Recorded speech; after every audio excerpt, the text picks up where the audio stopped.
Welcome to Unbiased and on the Fence. I'm Shane. Thank you guys so much for joining me on this wonderful Saturday. What is up, Eileen? Hey, Shane. Hey, everybody. It's so good to be back with you guys. Absolutely. It feels like months since Lionsgate. Yeah. It's just a little over a month, you know? It just went really slow for me this month, and usually time just flies. Yeah. Yeah, but it's been, I guess, more calm. Things that felt really anxious, I guess, before the Lionsgate, and ever since then, it's felt like things have calmed down, at least energetically. I feel calmer too. I feel energetically calmer too. Maybe that's why time's going slower for me this last month. Right. So being that like yesterday was 9/11, I don't remember what actually made me look at this. But I was looking at images of, let me share my screen here because I think the Twin Towers. Yeah, the Twin Towers. I think we might have a Mandela effect here. Another one. Another one, right. All right, share screen. Share here. And we'll go to here. And I will make it big for everybody's screen big there. Okay. So when you look at the bottom of the towers right here, do you see how it divides down into like bigger sections? Yep. Okay, from my memory, these sections were like this, but they didn't go so tight. So it looks like one goes into like three. Before, for me, it was more like one went into like two, and the spaces were bigger. So this is... Did they have that little point at the top of it? Yeah. Like that little pointy thing? Was that always there? It was for me, but it was just, it didn't go from looking so open to looking so closed. Do you see what I mean? Like it looks really... I do. And I know there is some perspective here, so there's some of that to take into consideration. But if you look at some of the other images, though, like this one... Now, the black smoke is new, too, because the smoke was always gray. More like it is and down other here. people have noticed the black smoke now. Have you noticed the smoke getting darker? You know, it's hard to say. It's like, gosh... It was, I don't know, yeah, it does look awfully black there, but it looks like it, well, I guess it's in the shadow of the smoke down in here, so it's going to look a little darker. But my thing that I was noticing... Hey, those don't have the three splits, do they? Do they have the three splits? I think they're just hard to tell, but I think, like, here's one right here. But what I noticed before is that now that they come closer together, it seems like there's more horizontal features to it rather than vertical. It seemed to be really vertical to me before, almost like corduroy pants look, right? So there was like absolutely really and that sharp lines going up and down. And now, yep. And look at this. Yeah, this is a model of it. And look at the lines are pretty. It's pretty grid like. It's well, it says 33. If you look at the split, yeah. That now says 33. That's interesting. Yep, I see it. And nobody remembers those splits. No, but here's another one you can see here where almost the horizontal, it looks more, the horizontal features are more prominent. For me, before it was more up and down lines that you could see. And why that sharp white line going down them? Right. That's really new for me. Yeah. So I don't know. What do you guys think about... I wish I remembered the like base here, of it. okay. I was there. Do you see how here you can once. see that the lines are prominently seen because we're close enough that we can see them. But before, you used to be able to see these lines from a distance. You know, not super far, but you know. I get what you mean. So it's changed the texture of the building because the lines are closer together. The lines used to be further apart, looking like corduroy jeans. Exactly. So here, yes. You know, it's yes. just... I do remember that because I went to the World Trade Tower, but I was like 15. Right. and I'm 59, so we're stretching my memory. But yeah, I'm trying to find one that's sort of this middle distance where it used to be you could see, pretty easily the up and down lines. The Like lines, here, yeah. there's just more left and right. It seems to me. I don't know if I actually need to actually open an image and new tab. Well, the Twin Towers, like many things, definitely keep Oh, morphing and changing. yeah, and it's So just I we don't know just what we're going to see that's different next year. exactly because it seems to change every year. It does. Let me see how big And this one is. No, that's not to get too political, but Ben Swan did a video on Truth and Media on Building 7. And I don't know why it's taken this long. What, 19 years? yeah, He says 18 years by mistake, and everybody's like, it's 19 years.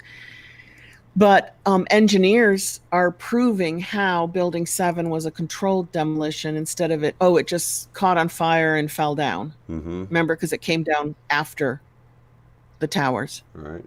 Here it comes through a And little bit, but yeah, I can see some lines there, mm-hmm. but they're definitely closer And together. there's more left and right that it was besides those three lines that we noticed, it was all pretty much up and down for me. I didn't see all of these horizontal lines in there, other than the three that was pointed out about a year ago. So it really depends And how if the there's light no catches it. meaning behind the change, why the change? Why are these buildings constantly morphing and Well, changing? I just think Maybe there's the up. intelligence of it being at the time of, the shift happened right around the time everybody's paying attention or looking up the images.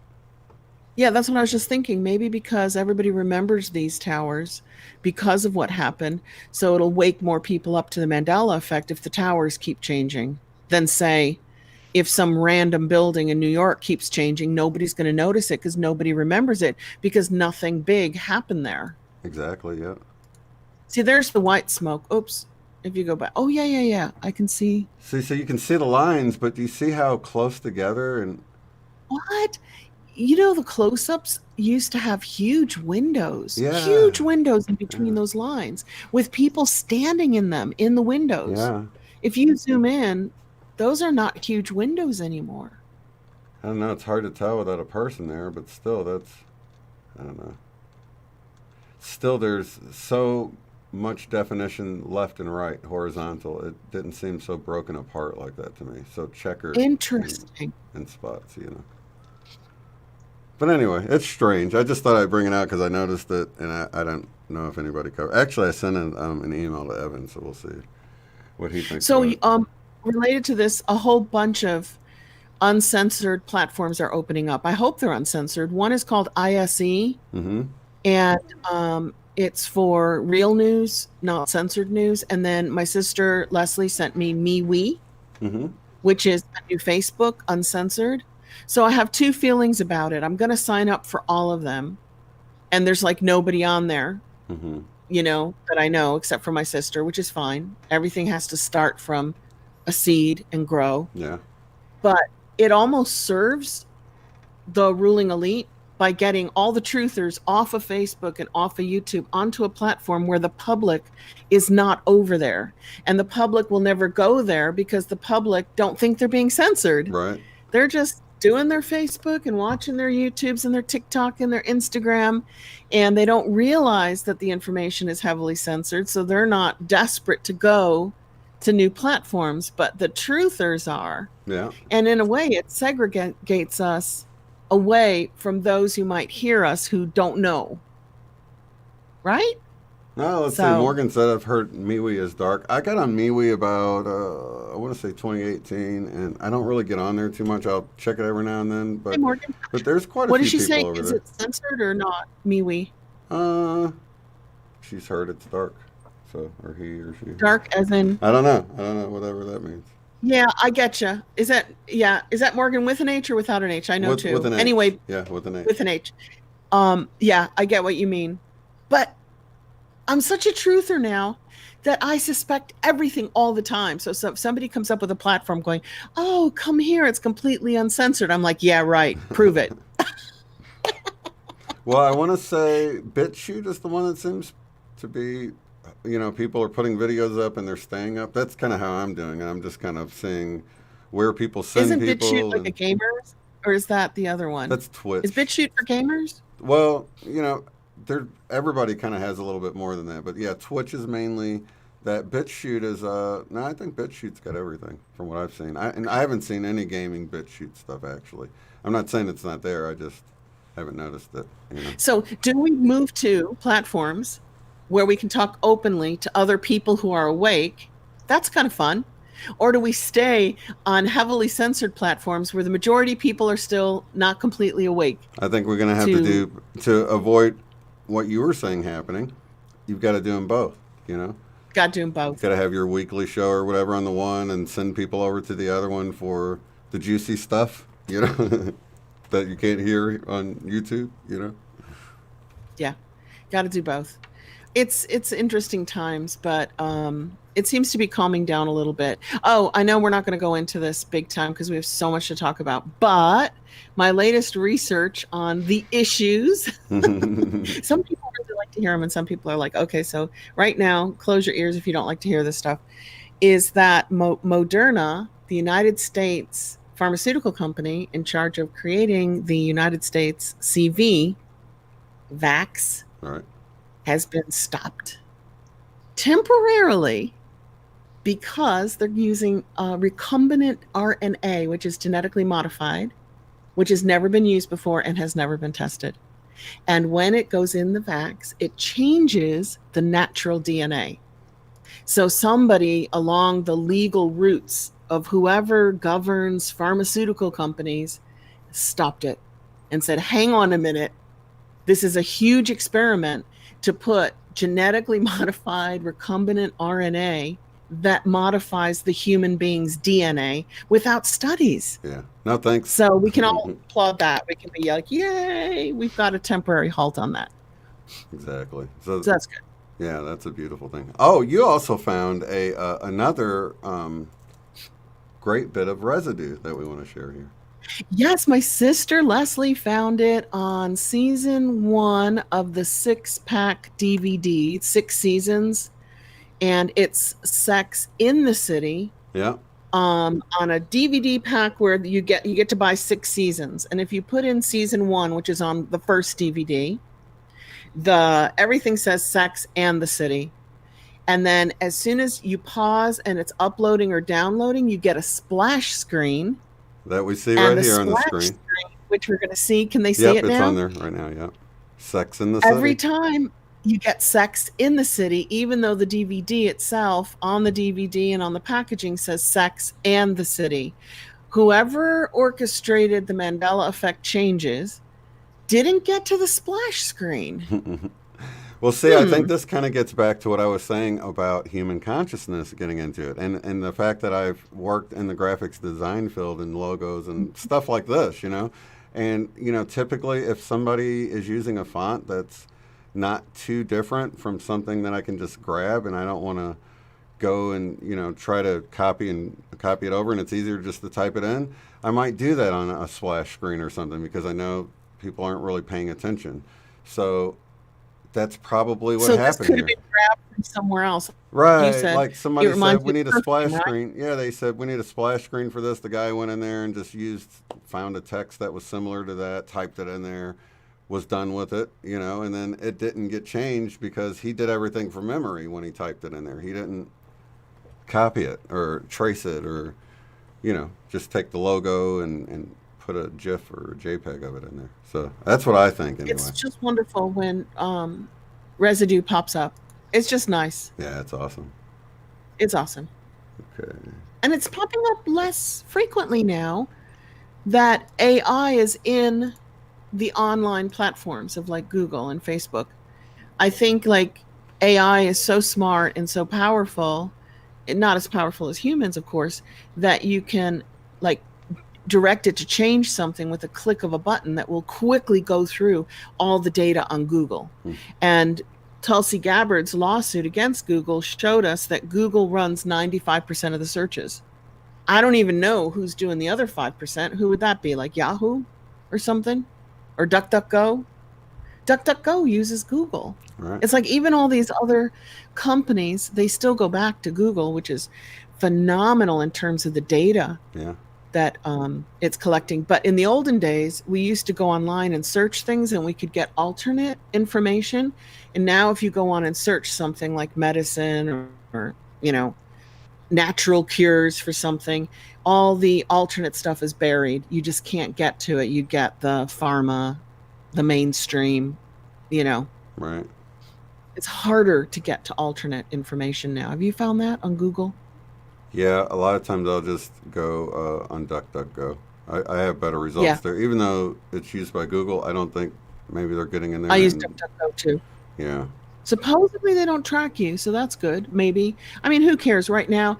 I don't even put a post-it note over my camera anymore, you know, because I'm like, we're so far beyond that concept of what is it? What is just it? the surveillance, Privacy. right? Yeah, We're so far from privacy. It's like, why even try? Don't even think about it. Concentrate on the stuff that's good, transform the stuff that isn't good, and keep trucking on. Keep moving and growing what is good instead of getting sucked back into what's not good and getting stuck there. yeah. Now back in the day, we had there was a website. It still might be around, but um, because of the whole realizing Google was powering most of it, because you'd even see it in the corner, powered by Google. That's why, because I started with Yahoo and it would say powered by Google. I'm like, well, why am I not going to Google? So that's when I started going to Google. But there was a website you could go to called Dogpile. It was dogpile.com, and it would give you a search box. You type into it, and it would search it would search like Lycos and Alta Vista and Yahoo, and just there was multiple ones, and then so you could go down and see what they were all bringing up. I don't know if they're still around, but it was a pretty cool tool.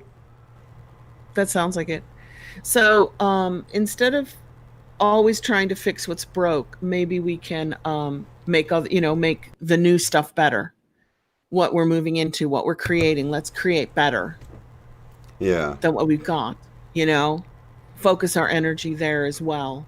I don't mind looking at what's not working because I don't believe burying my head in the sand is going to fix what's not working. But when I look at it, I would rather not get stuck there.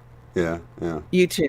Yeah. But well, a lot of times you can feel like it's not doing anything to take a higher approach to it. But if you really think about the state of everything, whether it's the education system or the political system, whatever, everything is sort of a reflection of our state of consciousness of the whole. So we're sort of attacking it from that angle because we know that once the human consciousness raises to a certain level, that stuff won't be, you can't put up with it because it's a reflection of, we're like, look, Yeah. this just isn't working. We're going to have to do something different. And you'll hit that sort of, I don't know, tipping point or whatever when people Yeah, realize so the only that way to change something is to educate it's the or help consciousness, people raise the, to do better than to attack and remove what's not doing better. Because if you keep going back to remove it, you're not moving consciousness forward. I totally get what you're saying, but it's not an approach of don't look at it because it's upsetting. right? You do look at it and you go, wow, that's not working for me. And then maybe by acknowledging it and Hmm. saying, I don't accept that, maybe that is enough to put into the collective. Yeah, There's a better way. There's a better way to do this. exactly. So it's really just you're changing the vibration of the atmosphere, the resonance of it. And it was even shown to me like how just this whole social Transmuting it. distancing thing and everything to keep people away. And it was like showing me how all of these things playing out right now are disrupting people. But I was shown how this little picture in my mind of like a bunch of guitars and violins and basses and stuff leaning against the wall in the room, right? And there's like a hand holding the strings of all of them, and there's a guitar being strummed, and all the hands get released, and all of the guitars begin to resonate at that one putting the sound out. And this is what this whole global thing has done, is sort of remove the hand from people's strings. They don't want us together because we're vibrating, the higher vibration. They're just the individuals that don't get caught up in all the chaos and get sucked into that and can maintain that higher vibration, can pull those energies in and get everybody's strings ringing. You know what I mean? So I totally get that's it. how I saw But it, you know, in it's meditation. not running away from the guitar, and it's Mm-mm. not running away from the strings. It's facing everything that is in your reality bubble fearlessly Yeah. and transmuting that which you don't agree with your higher vibrations and love. Because if you start to try to run away from everything, that's a fear response, and that doesn't transmute what you don't like. All right. So that's the hard thing, is we've learned how to do the middle ground, the Buddha, the middle ground, where we're walking down both paths. And hopefully, I think we are. I think we're moving everything forward, because the fact that so many people have woken up now because of the dark overstepping its bounds, too much, too fast, too soon. Boom, bunch of people woke up and went, I don't agree with this. This is not what I want in my reality. And unfortunately, we have to put up with the collective reality as well. Because if we didn't, we'd be off on New Earth right now and everything would be perfect. Right? Right, but it's like the hands have been removed, the strings are starting to ring, and people are starting to take notice. And like you said, it's like the same way we look at things and say, you know what, that just doesn't work, because it forgets about this section of people, or you know, it's just not fair to this, or whatever we can see that's wrong with it. You know, that is what we need others to see. So it's just seeing it ourselves and recognizing it, and not, you know, burying our head in the sand like you're saying. So it is recognizing it, seeing it for what it is, and not accepting it, that we need that whole thing to spread. You're like, yeah, you know, that's not working, is it? You know, and that's what we need. It's happening now. Yeah, It's it's happening. happening on Yeah. a grand scale, because before 2020, there were just a few of us who were looking around going, hey guys, there's secret things happening here that are not what they seem. Right. And then we got labeled as a small group of conspiracy theorists, and we call ourselves truthers. But now the whole world is seeing what was once hidden. The veil is down. Now it's all being done openly, out in the open, for everybody to see. So we don't look so weird anymore. We don't look so conspiratorial, or whatever the word is, right? Mm-hmm. Absolutely, and that's what's waking people up, and that's what's spreading. That's what's moving through the collective Veil is consciousness. down. So we don't see it, and there is something invisible that's spreading, but it's not what everybody's worried about. You know what I mean? So we did live meditations for 2.5 years every weekend. How often did our group meditate to bring the veil down, to make it thin, so that truth is out and we can see the reality of where we are and what we are and who we are and what's happening? We focused on that a lot. Yeah. So our group, our collective bubble that we've chosen here to congregate here, might have literally created our collective reality. So somewhere there might be a bubble where it's all being done in secret still. And we might have moved into the bubble where collectively it's out in the open, Yeah. because we requested that. You know, and how many other groups like us are there out there, you know, that we don't know, that are also putting their intention into all of this changing and moving. So we might not have a loud voice, and we might be suppressed on a lot of the platforms everybody goes to, but it's still going to get out. There's just no way you can We have an contain effective voice. We are changing the collective with every thought. it. Yeah. We are changing the collective with every word. And we are changing the collective with every feeling and every action. We can't forget that our actions change the collective in matter very quickly. Absolutely. It's like if you sit and think yourself rich or whatever you want, that's going to get you so far. And then if you start to feel it and think it, that's going to move it along a little bit further. But if you get out of your chair and you think it and feel it and do it, that brings it in much quicker if you just combine all those energies together. Yeah. So this is a doing place. This is an action place, because we've got avatars in matter that interact with the environment. Yeah, and it's harmony. We're a symphony, aren't we? We're like this global symphony of light workers putting out this love light of intention. Yep. Which actually segues into the crop circle, if you have it. Yeah, let me pull this up here. Because that was super cool. And I did listen to the whole video, and we can just like You can briefly tell people what the video said, and then I'm going to show how it completely ties into A Course in Miracles and the book The Universal One by Walter Russell, which I've got right here. Let me see which. So the crop circle has a deeper meaning than the one presented in the video, I think. Okay, let me actually share the screen so you can see. Gotta come back to you. Sorry, I'm figuring all this out. I'm rusty. We're all rusty. It took us ages to get on tonight because not only did we have like a few technical hiccups, but we were just slow getting it all pulled together. Okay, here we go. There you go. And then I'll go full Okay. screen.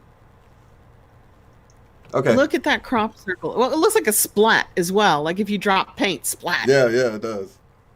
It even says splat to me. I can hear the word.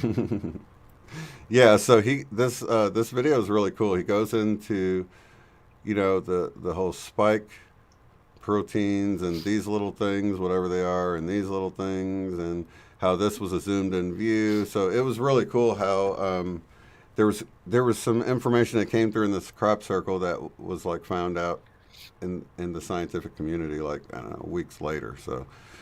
So much for teenagers out there with cutting edge scientific information making crop circles. You know what I mean? So he was, tying it into the coronavirus, if we're allowed to say that, which is a SARS, like H1N1, Yeah.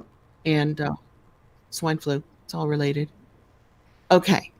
So I saw that picture, that crop circle, and I saw this book, which I'm halfway through. Has anybody in the chat room? Oh, let me bring it back. Yeah. Can you keep up the crop circle though? Because I want to show the book and then show how the crop circle works with this book and this theory. It's called The Universal One. It's very expensive because it comes from some like philosophy institute, but it's a course. It's worth it because it is a course as opposed to a quick read. It's by Walter Russell. It was written in the 1910s and 1920s, 100 years ago. And apparently Walter Russell, my sister was looking him up and we were chatting about him, was a brilliant artist and sculptor and teacher and writer. And he was a scientist. And he wrote The Universal One to give, he only sent it to scientists of his day. Mm-hmm. Because he felt that they were missing out on something. Right. And they poo-pooed it. They ignored him. They didn't do anything. And then, like, I'm not sure if it's before his death or after his death, this philosophical group that kind of got together around his work decided to publish it and make it public. They said, we're giving up on authoritarian science because the authoritarian mainstream science always tries to protect its own theories without opening their eyes to the new or the unknown. And they felt that the people, if they read this, would open their eyes and their minds to new possibilities of reality. So, anybody who's done A Course in Miracles, this book, The Universal One, it's only 250 pages, is heavy going. It's very scientific, but it does the same thing that A Course in Miracles does in like 900 pages. So it condenses it down in a completely different way. Instead of going through the philosophy of Jesus and how that reflects on what our reality is, whereas everything is illusion. All is illusion. All and everything but love. Love is the one constant that cannot be destroyed in this world. And matter can be, I don't want to go into all the energy just transform but doesn't get destroyed, and humans don't really die. We move on. We know all that. But when we're talking about the building blocks of matter, it's very easy to chop up a chair or a tree. It's very easy to light a log or a piece of furniture. It gives you the illusion and the appearance of destruction, right, that once it was there and now it's gone. And the Universal One, like that crop circle, if you want to pop that back on the screen, I'll tell you how it relates to the crop circle. Okay. through the laws of physics and electricity and magnetism and quantum physics, which was really popular in the day in the 1920s. There were so many quantum scientists running around that got stifled, you know? Right.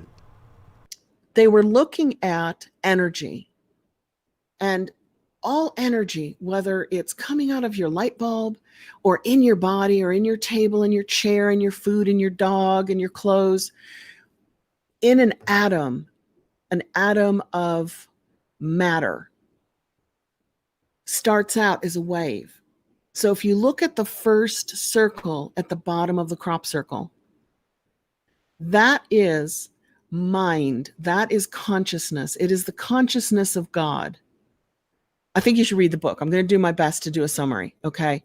So all is mind, all is consciousness. There is but one source of everything in the physical, material universe, not just Earth, the solar system, the galaxy. In a material universe of atoms, there is but one source, and that is consciousness, and that is mind of God. And you see mind of God going out and moving. As soon as God thinks a thought, okay, you don't have to see it as a human being, you can see it as pure energy. As soon as the thought is thought, it requires space and time in which to move. Without space, it can't go anywhere. Without time, it can't go anywhere. It's just stagnant. And everybody knows that stagnation is death. If it doesn't move and it doesn't breathe and it doesn't have space to move, it's probably dead. You can see that when an insect is running around and then an insect is dead, it's just stationary. So that is the thought, the original source, the original thought in that little circle, now suddenly moving through the created space and time, which is created just so that the thought of God can be thought, can exist. And as the waves move out, they move out into, you see that one circle, that could be, you could consider that the material universe, or you could consider that humanity. You've got something going into something bigger, something that's collective. And as the collective branches out, you've got the individuals going around it. And if that is humanity, we are the little points sticking out. And when we look at each other, from our perspective, I go, oh, that's Shane next to me. It's a little blob sticking out of humanity, right? And you go, oh, that's, Eileen, so-and-so. Yeah, that's Eileen or whoever. So we think we're separate because we look around us as the outside blobs, and we appear to be separate because that's an illusion. Yeah. If you look at it, we are all part of humanity, which is the bigger blob. And if you look at that, that is all stemming from, if you go down the stem, source. Exactly. So that's what A Course in Miracle teaches over a period of like 2 years. I did it in 14 months, but I was cramming it like 4 hours a day. And that's what Walter Russell, the Universal One, teaches. In fact, if you go back to the book, I'll show you the icon, and you'll see how the icon relates to the crop circle. All right. Whoops. So, can you see the icon? Yeah. Oops. Move it that way. Yeah, there you go. Are we good? That's really good. So in that spiral goes forever. It's infinite. Are those words because in there? source is infinite. Source, what's that? It looks like words in the spiral. Are those words? Yeah, words and numbers. Numbers come out of it. Words come out of it. Particles, chemicals come out of it. It's basically the infinite thought of God that has no beginning and no end, spiraling into matter. Right, okay. So if you read his book, which is a course on electricity and magnetism of the wave that makes particles, that makes matter, eventually you're supposed to be able to use your mind, which is also the mind of God, because no matter how far you separate yourself from source, you are always attached to source. Right. Like that crop circle shows, you always go back to source. No matter how far away you get from it and how little itty bitty all by yourself you appear, you're still attached to the source of all life. Exactly. Yeah, I always see it like a tree and we're leaves on it or something. Yeah, we're leaves on the tree. Yeah. And the tree is the body of God. And right. You can be a leaf dangling going, oh, I'm a leaf. I'm not a stem. I'm not the bark. I'm not, Yeah. the trunk. But you're hanging from it. Right. You're not separate from it, right? Right. So if you read this, we're supposed to evolve and grow to the point where we become creators on earth in matter. We become an extension of God. We do not become God. We do never supplant God. That'd be like saying my fingernail has supplanted my whole body and Right. now I just exist in my fingernail, which would be ridiculous. So once we understand the connections, we should be able to create in matter as an extension of the creative universe, material universe. So And there's a lot of hope in this book. it kind of reminds me of that whole thing you're talking about, the blob and the book, the whole seed of life or the flower of life. You know how the circle moves halfway and then it keeps extending around. And then you have like the 7 days of creation and the seed of life, and then it spirals around into the flower of life. And that's when all the circles are creating all the little And it never mandolas, stops. right? It never stops. It just keeps going and going and going. Kind of like that video that you're going to watch. You started watching it on the precession of the equinox, appearing to be the sun rising in different constellations, but really it's the sun and Sirius revolving around Arcturus, and all three are revolving around the Pleiades, and so on, to where this is all illusion. We only see our perspective, but the truth of it is always something much more magical and fascinating than what we can only see. Yeah, I only watched a few minutes of it, but it looks fascinating. Yeah, and I will go in to the comments and I'll drop a link to that video. And if you can drop a link to the crop circle. Yeah, I just did in the chat, you guys, so I'll put it Awesome. in. Awesome. Awesome. So, yeah, it's got me doing some heavy studying and heavy thinking about how one becomes many. And I have a theory. I always get back to this theory. I'm starting to feel like our evolution is the spiral, just like DNA is the spiral and stars are spiraling, and, everything goes back to that. What's it called? The golden ratio? Is that the spiral? The helix? Yeah, what's that called? Is it the yeah. golden ratio? Yeah, Is the that the golden spiral? ratio, or yeah. Mm-hmm. Where it Sacred spirals geometry. in. Yeah. So as we figure out our environment and see through the illusions of it, I think we get to keep spiraling up into greater and greater understanding. And in order to achieve greater and greater understanding, we have to have new environments. It goes back to that video game theory of the universe, where once you've reached that level and you can do it with your eyes closed, you need a new level. You need a new level to challenge you that you haven't figured out yet. Exactly. And we're always wanting it to get easy. Guess what? If it does get easy, that means it's going to get hard again, right? Because we go to the next level. Which means we might not go up a level based on whether we're good or bad. We might go up a level based on how much of the illusion we can see through. We're like, whoa, that's not real. That's not real. That's not real. I'm not going to participate here anymore. And once you stop participating in your environment, you need new challenges and you need new levels to entice you to learn more. Right.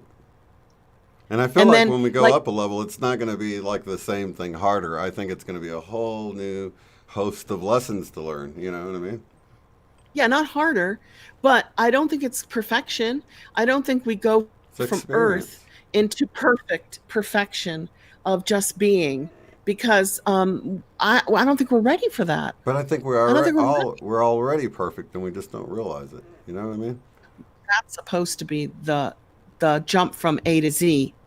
If you realize all time is happening at once and you realize you are already perfect, then you might just go back to source. Because being in different environments as a being might not be necessary if you already know that you are source and you're part of source and you'll never be separate from source. Mm-hmm. And all of this is here for not your pleasure or your entertainment, but it's your school. Yeah. It's for your growth, your development. Yeah. Experience. Yeah. And you get more experience through the rough times, right? Unfortunately. Yeah. But we can change that if we realize, wait a minute, I'm just learning and growing through the rough times. I'm going to grow through the good times. I'm going to challenge myself. How good can it get? Like Cynthia Sue Larson says, how much can I do for others? How wonderful can I make my home life with my family? And you You can know what I really do mean? that, yeah, because a lot of the catalysts are to Put bump your you back challenges on. somewhere else. Right, yeah. A lot of the catalysts that come are to get you back on track. But if you notice the signs early enough, if you're more aware and more present, then you never even get to those points because you notice the little synchronicities that are telling you things, you know? Yeah, little nudges here and there, and focusing on learning and growing through what it is that serves you and serves others. And if That's something's the tough, easiest. when something tough comes along, to move away from why is this happening to me again to, oh my gosh, they must think I'm ready for another tough challenge, you know? Your team, your I higher also think the collective is guides. important. Yeah. Like that crop circle, I think the collective is important to our beingness. And the more we serve ourselves at the expense of others, the more challenges we get to nudge us in a different direction. And the more we serve the collective, the fewer the challenges are. I really believe that. I really believe that those who serve all and the whole are rewarded somehow with fewer challenges. Yeah, because once you kind of learn a lesson, then you can move on from that. And the problem is, I think we're just kind of churning in some of the old lessons that we haven't learned, you know. But that gets back to what we were talking about in the beginning. You know, not everybody has to get it. At some point, it will click. You know, it's like you'll hit that tipping point, the hundredth monkey effect, you know, where they all start using the sticks as little tools. Even on the Oh, yeah, islands yeah, where they yeah. were separated, they had no Yeah. physical contact, yet they got it. And I think that's exactly what we're looking at here.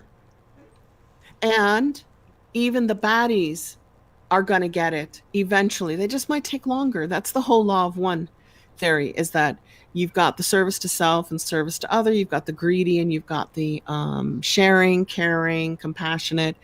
And we think all the baddies are going to go to hell because that's where we want them to go as punishment for being so greedy and harmful to people and the planet. But even they are from the source of God, that even they are a part of you. If you look at that crop circle, that's what it's saying. It's saying it all comes from one source. Even though it appears like everybody's separate, even the bodies come from source, and they will get there eventually, but you might get there faster. You might evolve quicker through service to others than people evolve through service to self. But it seems like they're gaining because that's a rougher road. I mean, it might seem easier, but it's a rougher road to travel. It seems like, well, according to the law of one, because it's just kind of built on disharmony. You know, so even And guilt. amongst their group, they, you know, It's built on guilt and shame. if they hold somebody to the fire, you know, they're going to turn over on their because it's still a service to self structure construct, right? So even though I mean, they're if you look together like in the their Epstein selfishness, they stuff that's going on, right? And you think, wow, that is so evil. That is built on shame and guilt and has to be hidden away, right? That is harder to live that way in constant shame, constant guilt, and always hiding what you're doing, right? Which is what they're doing. I think a lot of Than them are to being, psychopaths, though. Probably, yeah, you know. yeah.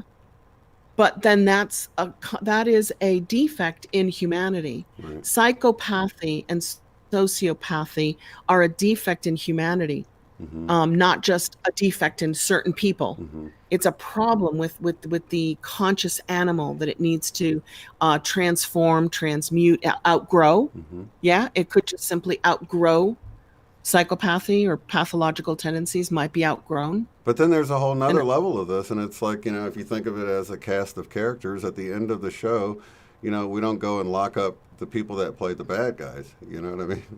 So, I mean, there is that pulling back from it, you know, at a certain point. but I think they lock up themselves, because if that retards their not retards stunts their evolution.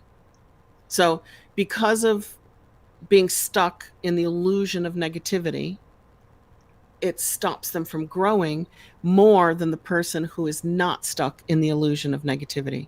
They get to grow faster. It's kind of like matter is slow light. It's condensed light. It's heavy light. It's a heavy plasma. and then eventually it becomes solid. That doesn't move so fast as pure light does, which is not got the density and the slowness and the heaviness of mass. That's all in this book, The Universal One, where he's showing how everything is light. Even the hardest table, it comes from the source of light in its atomic and subatomic and quantum structure. When did that book come out? 1920. And it's 2020. So everybody, I mean, yeah, it's expensive, but if I'm lucky, if I can read 10 pages a day, it is a course in magnetism, electricity, and the source of energy. You know, it's interesting. I keep finding this stuff from the 1920s, 1930s emerging that it's like, how did they know about this 100 years ago? Tesla? That's Tesla's like era. Well, I mean, there's some pretty strange things. You know, the whole "A kiss is but a kiss." That whole song. There's a whole verse to that that's like sounds like it was written today. You know, about Einstein. Really? And, I didn't know that. yeah, I'll have to look it up. as time goes by, lyrics. As time goes by. Yeah. So yeah, it's just a lot of strange stuff with that. So it makes you wonder though, because it's 100 years ago. It's just now coming out. And if I remember right, somebody that knows the Law One a little bit better than me can let me know. Paulo Pinto, Spirit Right, Walker, yeah. knows the But I'm pretty backwards sure and forwards. it was the Law One that talks about everything being light, and we just hadn't moved to that point of understanding that yet, but we would in like so many years or something. And I was like, everything is light. What's this about? And now you're talking about Everything this is 100 light. years ago. Our thoughts are moving in light, and light is not light. If you watch Thunderbolts Project and Theoria It's just our eyes that Apohasis, perceive it the way it does, right? we perceive it as light, but it's not light per se. It's time and space and an energy moving through time and space to create the perception or illusion of light, much like a meteor comes through Hits the atmosphere Mhm. and creates the illusion of this light. If you didn't know that was just a little meteor, you would think that was a massive light coming through the air. Yeah, and it was like that with And the comet. The comet it's the itself. heat. The comet itself was small, but it leaves this massive glowing tail. You know, that's yeah. Yeah, that's the friction between something moving through time and space, which is not empty. It's full of plasma. It's full of energy, that background, the field. Mhm. It's full of, the matrix, the field, whatever energy that is that connects everything and all of us in a material universe. It makes us connected to the furthest star. We're never ever separate, just like a leaf is never separate from its tree until it falls off. And when it falls off, it dies. As long as it's alive, it's all connected. And we see it as light. But it is light, but a light is an illusion. Light is an illusion. That's crazy. Yeah, it is wonderful and crazy to get to the point where you question everything. And if it gets a little like scary or like, oh my God, this is so much to figure out, then just go inside, meditate, and let your gnosis take over. Because you already know all this stuff. It's linear so we can experience it. But because all time is happening at once, you already understand everything. Mm-hmm. Yeah, and there is this battle that's going on. And it keeps coming up, between, a lot of us are information addicts. So it's hard for us not to watch videos. I'm an information addict. Me too, yeah. And, and you can tell because It's at a certain eating it for point, breakfast. yeah, at a certain point, you can feel it pulling you down. Though you're watching a lot of the same stuff, you feel like you're not getting your fix, because it's just where's the new information I need, you know what I mean? And it's just good to just get away from it all and go back where the true To information nature. is, just inside. Definitely. Well, apparently all the information is inside. And we take the information that we have inside of us and we project it out into the material world around us. Right. So, that's the true illusion, is what's out there is the true illusion. What's inside is the truth, is the real source. So I don't know if that movie you told me about, that you're going to put a comment below, the Thunderbolts movie. I don't know if they got into this, but when they talk about the way our solar system works, it's more like we're spiraling through space. Spiraling. So it's like Yep. from our perspective, it seems like we're traveling around the sun, but in actuality, the whole solar system is moving, so it's like we're kind of trailing behind it. Is that how they see it too? Yes, and I said the universal one, the book by Walter Russell, says everything is spiraling all the time. But from your perspective, you can't see what's spiraling because you just can't see it. It's like we're on the highway and you look over at a car going the same speed, and it looks like it's not moving, but you're moving together. So it's that same concept. Or you're on a highway and you see this little dot of a light, and it looks like such a tiny dot. It's a firefly, but it's not. It's a massive truck, but it's far, far away, so you can't tell that it's not a firefly, right? Right, right. It's those illusions of perspective that he gets into.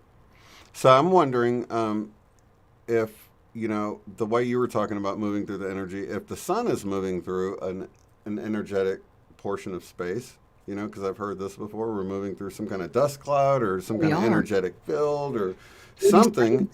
And as it's flying through it, our sun is starting to glow brighter and whiter. Or is it our atmosphere makes us perceive it as such? Because our atmosphere, we're looking through a filter all the time, I think it's both. I think the sun is getting brighter based on the material it's moving through is heating it up. And they're putting chemtrails in, which is making the sun look whiter. Because when you fly above the chemtrails, you see the white haze everywhere all the time now below you. And if you look at the sun from an airplane at 35,000 feet and there's a white haze below you, the sun looks slightly yellower than it does from the ground, but not as yellow as it used to look from our childhood. Definitely looks different, yeah. So everything is affecting everything. And it's hard to pinpoint the cause of anything because so many things are related that together cause it, which means it's all going as it's supposed to go. We're going through the part of space we're meant to go through. And whatever humans are doing with their biometric ink and their recombinant genetically modified RNA and their chemtrails, they're only this powerful. It's tiny. The power of humanity to impact the universe, thank God, is small. I know we're important because we're part of the universe. That'd be like saying God doesn't need his left toe, his left big toe, but he does, or she does, it does. The energy, the source. Right. Values all of it. We're all valuable. Absolutely. So, but I don't know, these cyclical resets that occur every 6,000 years, every 12,000 years, and every 24 to 26,000 years, they're probably a good thing. They probably clear Earth and let Earth have a shower and a bath and get clean and start over. And it doesn't mean that humanity gets wiped out, because the oldest skull ever found right now, dated in the soil that it was in, how far down? 2 million years. We had a modern human being 2 million years ago running around cooking fires, eating, and developing social groups, family, society.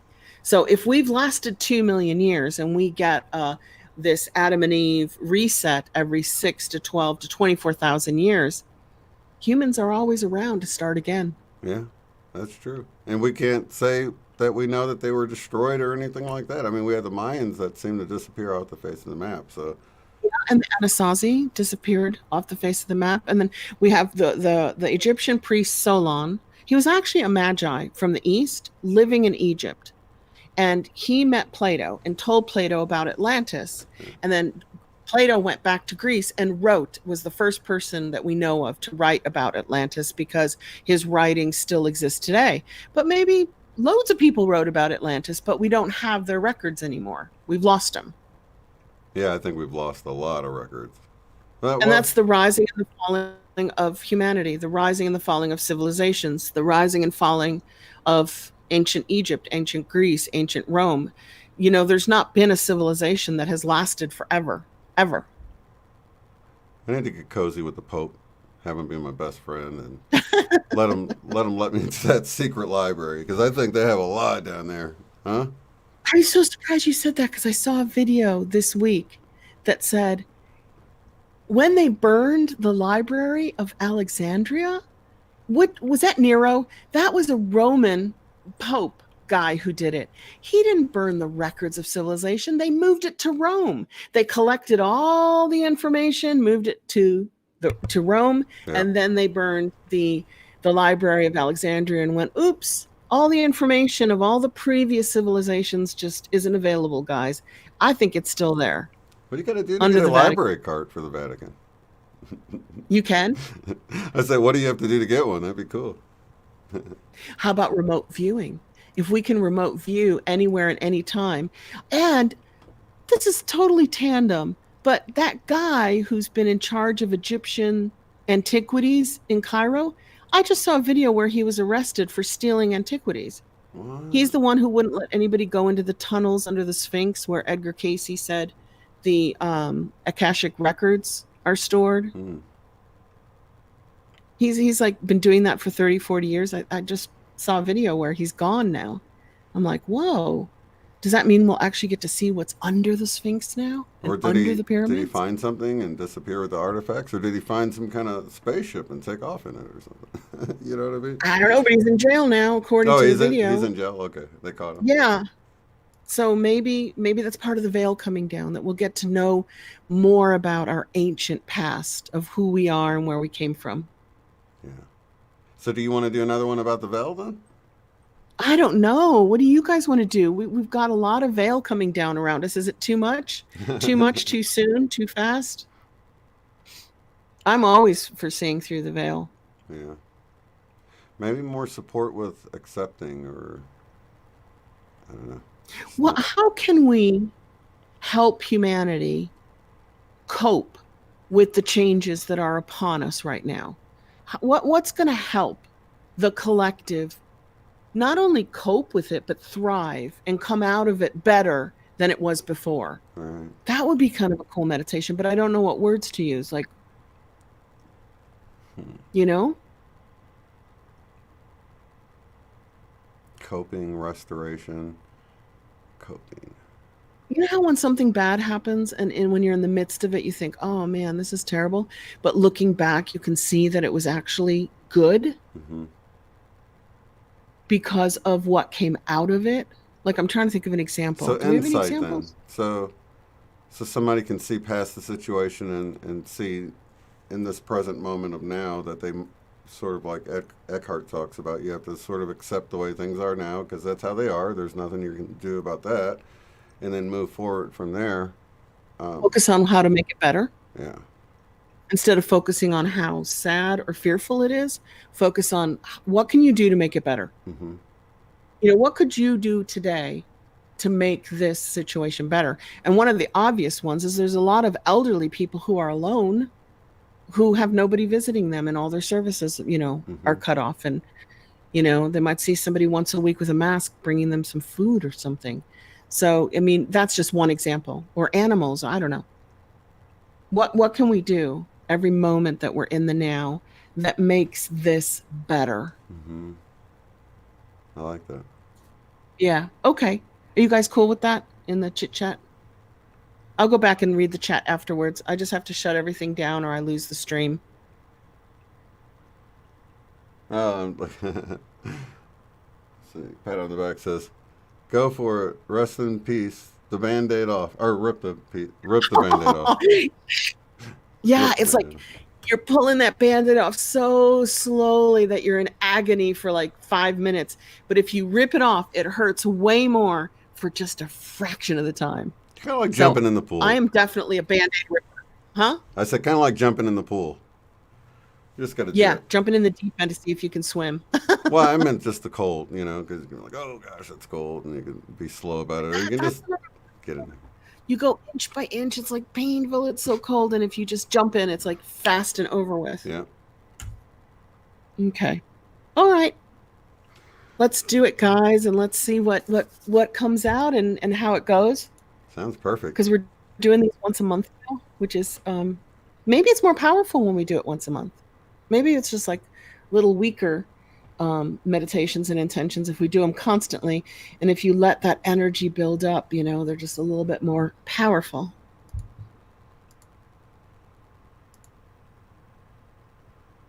Okay, so I'm just going to have some water. I'll put my microphone off.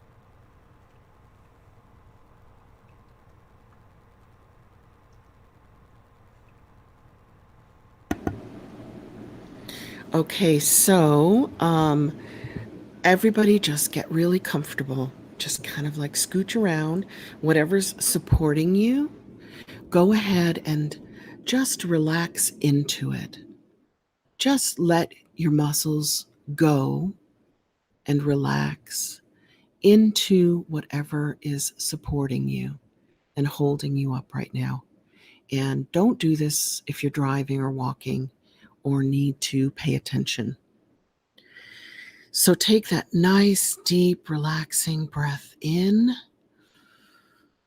Go ahead and hold it for a few seconds and exhale it all out completely.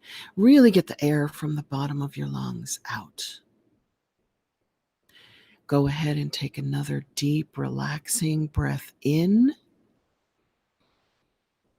Hold it. And now let any tension in your neck or your shoulders go out with that out breath. And take another deep, relaxing, comfortable breath in. Let your tummy and diaphragm extend. Hold it. And exhale out any stress, any emotional, mental stress or challenges you've experienced in this last month. Let those all go with the out breath.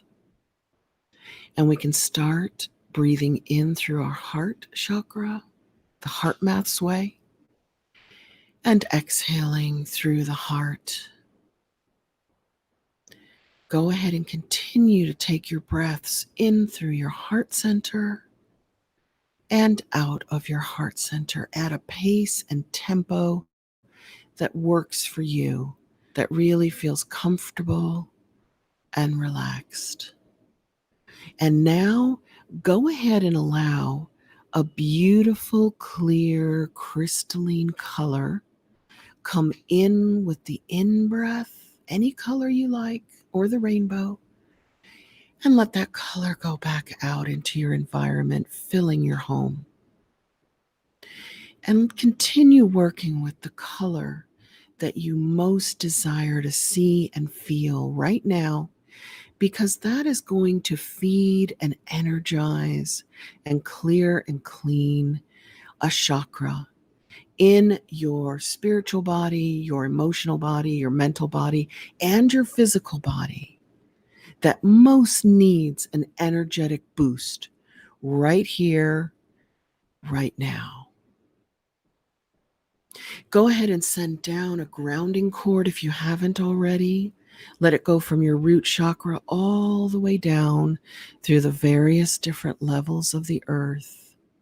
Let it go down until it finds the core, the center, the heart of the earth, where it just spreads out in all directions very quickly.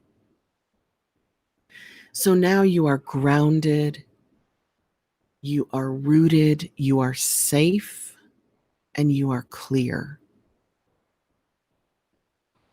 And together, we can join spiritual hands and spiritual hearts, and we can intend together. You can visualize it, or you can just feel it, whatever works best for you. A world, an earth, in which humanity is actually growing and evolving in a positive, collective way. No matter how it appears, no matter what the challenges are and the struggles and any bumps along the way, the outcome of these challenges is positive, helpful, cooperative, compassionate, harmonious for humanity to interact as a collective being full of many beings. Some say 7 billion, some say more than 7 billion. Just consider those little cells in the body of humanity. And humanity is going through some growing pains right now, that the end result will be a healthier humanity, a happier humanity, a more cohesive, and cooperative humanity. So the veil is down, the truth is out. The masses are seeing what we have known for decades or years. And they're going through the initial phases of pulling that Band-Aid off slowly, learning slowly about the reality in which they find themselves existing and being in. And right now, everything is just speeded up, and it's like pulling that Band-Aid off fast. There might be a little bit of a shock or a little bit of a surprise, but very, very quickly, the struggle, the pain is over. It's behind us. It's done. It's done and dusted because we went through it fast. And we came out of it stronger and smarter. We came out of it with trusting our instincts more, understanding our internal gnosis more. And as we who hear these words together, acknowledge our own instinct and gnosis, we share that with the collective, and collective humanity gets to see, feel, hear, experience its own collective gnosis more, because you exist and you are thinking and feeling and being and acting exactly the way you are. You are changing the collective simply by being in the collective. So let's just intend together silently, any way you like, for humanity to get through this more quickly and in a more healthy way, so that it can benefit and gain and evolve from the current situations we are experiencing here on Earth in the here now, so that it comes out in a better place with deeper understanding, so that humanity can grow and evolve and change in a more positive direction for the good of all, not the good of the few, for the understanding of all, for the love, and the compassion and the care of all above the few.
So, just as you start to take a deep breath and move around and stretch your neck, before you open your eyes, just realize that you are always connected to God, to Source, to the energy that is always present and not part of an illusion.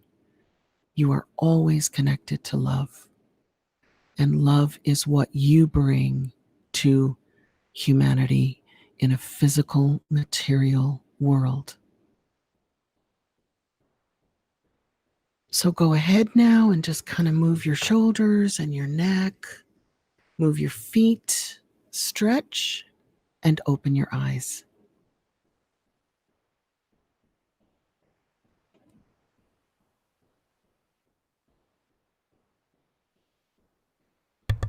All righty, that was beautiful.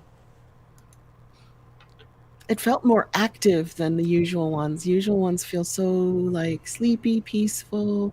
This one felt energetic. Yeah, I think everybody's wanting to push. You know what I mean? We're ready. Ready, here we go. In a lot of ways, it's come through that it's like kind of like a trampoline. You know how you kind of go down and then you get that spring, and it kind of like seems like it comes to a stop, right? You know, as it goes down, and things kind of have that before it shoots up. So it's all moving forward. There might be times when, you know, just like pedaling a bike, it seems like the foot's going backwards every now and then, but it's still. That's in the course of the universal one. Really? He says that with the electrical and the magnetic, you have to have peaks and troughs and mountains and valleys. You have to have the swing constantly in order for life to perpetual motion, the spiral. You have to have the up and the down and the rest and the activity, everything you just described. That's cycle. Required.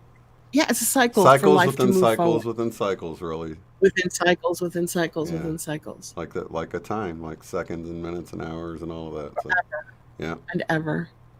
That's exciting. Into infinity and beyond. Buzz Lightyear. Absolutely. Well, thank you so much for being here, Eileen, and doing such a wonderful job. It's good chatting with you. Thanks for having me, Shane. Yeah. And thank you Thanks guys. for coming, everybody. Yeah. Thanks, everybody out there. I miss you guys, but I get to see you once a month, which is really special. It really is. Thank you guys for being here, and all of you guys watching later. And we'll see you on the next one. Lots of love, light, and unity to each and every one of you. Peace. Bye.